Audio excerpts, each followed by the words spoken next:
আসসালামু আলাইকুম রহমতুল্লাহ। বাংলাদেশের একটি সুপরিচিত জেলা কিশোরগঞ্জ।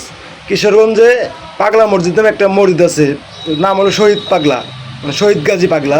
ওর নামে একটা মসজিদ হয়েছে। মসজিদে অনেক আগের কথা, পাগলের কাহিনী, কিন্তু উনি ওই মসজিদে দান বাক্সে মানে 6 মাস পর পর খুললে দেখা যায় মোটামুটি আপনার প্রায় অনেক টাকা, ওই বস্তা বস্তা টাকা। এত টাকা মানুষ উদ্দেশ্যটা কি উদ্দেশ্যে দান করেন?